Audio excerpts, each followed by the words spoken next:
Welcome to Alpha Coding Podcast, an all-access pass to medical coding and billing pro tips that help you start your week off smarter. And now, here is your host, Toni Elhoms.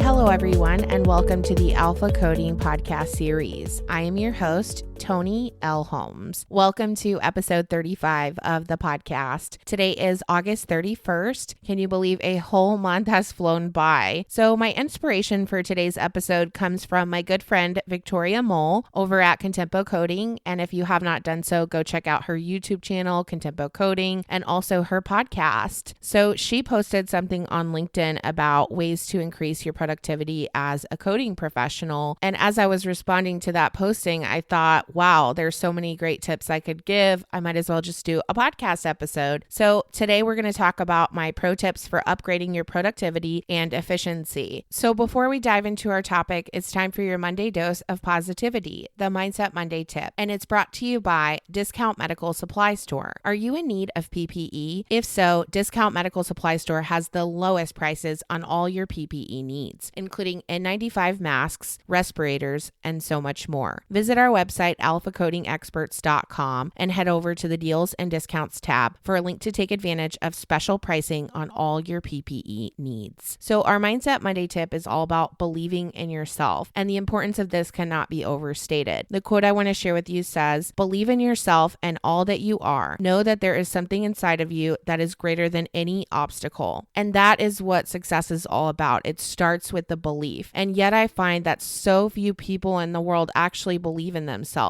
I talked to a lot of coding professionals, and in this particular case, I was talking to someone that had gotten their certification through a non-accredited coding and billing program, and they were really struggling because they're afraid of taking their CPC exam. And so they were telling me that they have taken their test 2 times and they had failed, and what should they do to make sure that they can pass on the 3rd try? And I told them it's really simple. You have to believe in yourself. You have to believe that it's possible. You have to picture yourself after you've gotten that certification, what it's going to feel like, and then break down every step that it takes to get there. So it all starts with the belief. You have to believe in yourself. Believe you can do it, and you're already halfway there. As they say, believing is the first step to achieving. So today we're going to cover my top 10 pro tips for upgrading your productivity and efficiency as a coding professional. So much of the industry today is productivity driven, and if you don't have the right strategies and systems in place, it can be difficult to figure out how to increase your productivity. There's a lot of obvious tips and articles and videos out there, but today's episode, my pro tips have been specifically curated for coding professionals. And this brings me to my pro tip number 1. Implement effective strategies. You can't do anything without strategies. It's so important. So it's important that you understand the definition of productivity. That is getting important things done on a consistent basis. That's the goal. As far as the efficiency side, this is also critical. So you want to have that healthy balance between productivity, but also efficiency. So that's where the systems come into place to make things more efficient, that you are able to automate processes and things that you do on a continual basis. So those effective strategies are really imperative. So for example, a bucketing system. I use this all the time. I bucket my tasks. So things that take me 2 minutes to do, things that take me less than 10 minutes, things that take me 30 minutes, things that might take me an hour, things that might be a 5-hour project or an all-day thing, or it could even be something that is going to have to be stretched out over weeks or months. So it's important that you really plan ahead, start with the end goal in mind, and then you can kind of work backwards. It's really easy to get caught up in the day-to-day busy work, looking at these emails and getting caught up in meetings and then having meetings after those meetings to talk about what you didn't address in those meetings. It's just this endless stream of notifications and distractions. So you really have to implement these strategies so that you can be productive, but also efficient. Pro tip number 2, get a desk calendar. I know this sounds super simple, but it is a game changer. And I personally fought this for a long time, for many years, because I thought I can only use my phone. I need my phone to be able to access everything in real time because I'm always in between meetings and on the go. But with a desk calendar, you're able to block off time in blocks, and you can really deconstruct every single part of your day so that that you can put a plan in place to get all of your tasks and to-dos accomplished. We all have the same 24 hours in a day. It's what you do with your time that's critical. So you really have to prioritize what is important to you, what do you want to accomplish, and then write it down. Get it on that desk calendar, because when you check things off of that list, there's something that happens in your brain when you check something off of a list. You feel like you've accomplished something, you've kept a promise to yourself. And when you're keeping promises to yourself, that compounds and that just builds, and then you get more confident. Also, it's important to be self-aware. When are you most productive? Pro tip number 3, deconstruct every task. So it's very easy to bulk things together, and then when you look down at your list, you feel like you haven't gotten anything accomplished. I'm guilty of this, especially with complex tasks like building educational content or presentations or reports. You really have to give yourself a lot of time and a lot of separate occasions to look at this information, because then you become blind to it and then you make mistakes. So in order to forecast how long it's going to take you to do a particular project or execute a task, you really have to deconstruct every single task. So take that desk calendar, make a daily plan, make a weekly plan, make a monthly plan, so that you know exactly what you want to accomplish. Pro tip number 4, set measurable goals. So it's important that you are quantifying your goals. You're making them measurable. So it's not enough to say you want to code more charts per day or you want to audit more records per day. You have to quantify that goal. So I want to code X amount of charts per hour, and X amount of charts per hour times 8 hours in a day equals X amount of charts. Or if you need to audit a certain number of records in a day, how many audits do you need to do before lunch or your first break? Really get intentional and think about measurable goals that you need to set in order to increase your productivity. And it might seem like really small in the beginning, but over time it really compounds, and you'll be surprised. Your brain will get into a repetition and it'll just be a habit, and you're going to get faster and you're going to get more efficient over time. I remember when I first started auditing for evaluation and management services, I had to score out every single thing, and it would take me forever to count the exam elements on the 1997 guidelines. Now I can do it in my sleep. I don't even need the calculator. I don't need the audit sheets, because I've done it so many times. It's a repetitive thing. My brain just knows exactly where to go and how to pick things out. It's automated. So those are the things that are going to build over time. Pro tip number 5, eliminate distractions. This sounds so simple, but it is so hard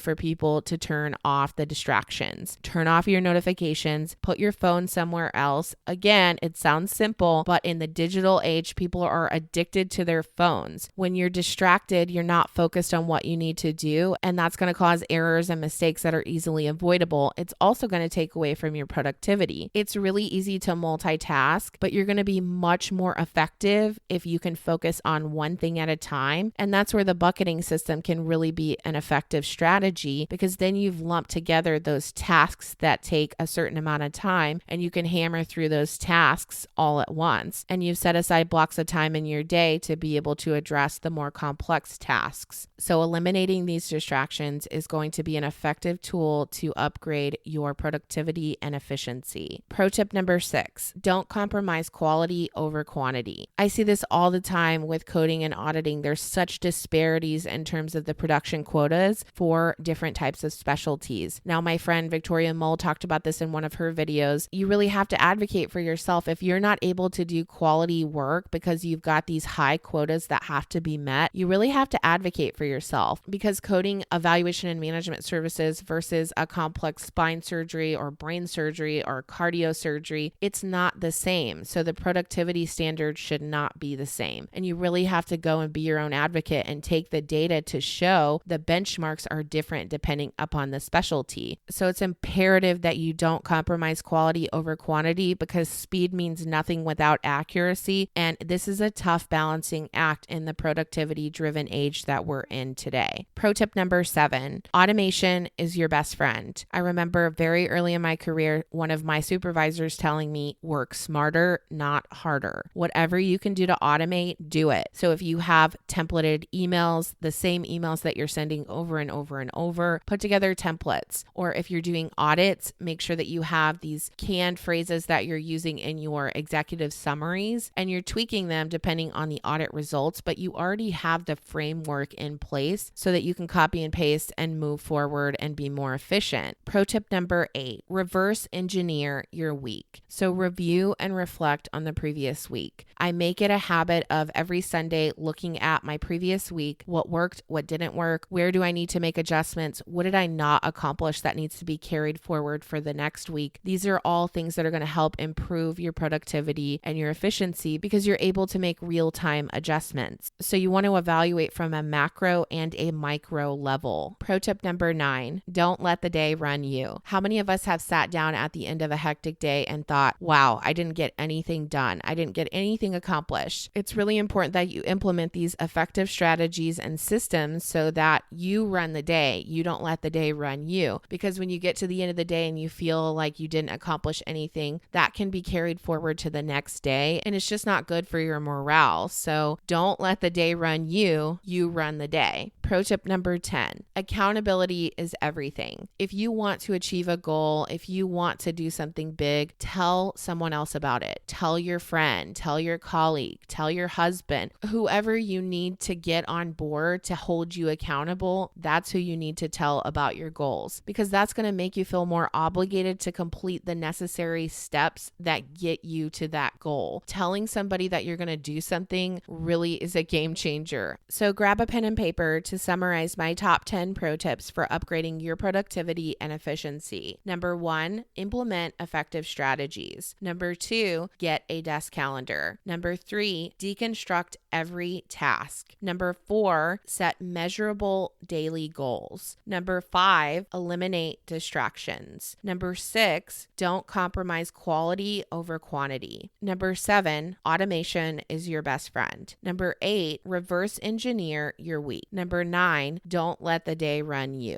Number 10, accountability is everything. It's time for this week's coding pro tip, and it's brought to you by Project Resume. When is the last time you had your resume updated? Your resume is literally your entry ticket to that next great opportunity. Project Resume will design a customized ATS-friendly resume to demonstrate your unique skills and experience. And even better, it's written by coders for coders. Make that investment in yourself today and visit projectresume.net and mention my code ALPHACODING for special pricing. If you have a coding-related question and would like it to be featured in one of our coding pro tips, please reach out to me on LinkedIn, Facebook, Instagram, or YouTube. So this week's coding pro tip comes to us from Florida. Hi, Toni. If you have a new patient visit and the provider only documents 3 vitals, can a 99201 be reported? And is it ethical to send it back to the provider to ask if anything is missing? So I think this is a really good question, and I actually see this a lot. 99201, just so everybody knows, is going to be a code that is deleted from CPT next year. So in 2021, we will not even be having this discussion. But it's important to note that 99201 is different than 99211. And I think a lot of times people think about those services interchangeably. But for a 99201, we need 3 out of the 3 criteria or time. So if time is not documented, then we would need a problem-focused history, problem-focused exam, and straightforward medical decision-making. So because all that's documented is 3 vital signs, that would not be enough to support the service and the medical necessity of the service. So it's not enough to just document vitals and report that as a 99201. There needs to be a chief complaint. There needs to be a medical necessity for the service outside of just vital signs. So I think that's an issue. And it also sounds like there might be some habitual patterns here. So I think this has to be evaluated from that perspective. Is this a trend? Is this a pattern? Because I think that will affect the answer to your second question about this being an ethical issue in terms of querying the provider for missing information. Because if this is a habitual thing, then there might be other underlying issues that need to be addressed. So I definitely think it's worth escalating so that this is not a pattern that takes place over a long period of time and puts the organization at risk of a take back. So thank you for your question. Please remember to hit that subscribe button now so you never miss another episode. Also, be sure to drop us a rating and review on iTunes. We really appreciate your support. So this concludes today's episode. Until next week, thank you for listening to the Alpha Coding Podcast. We'll see you next Monday.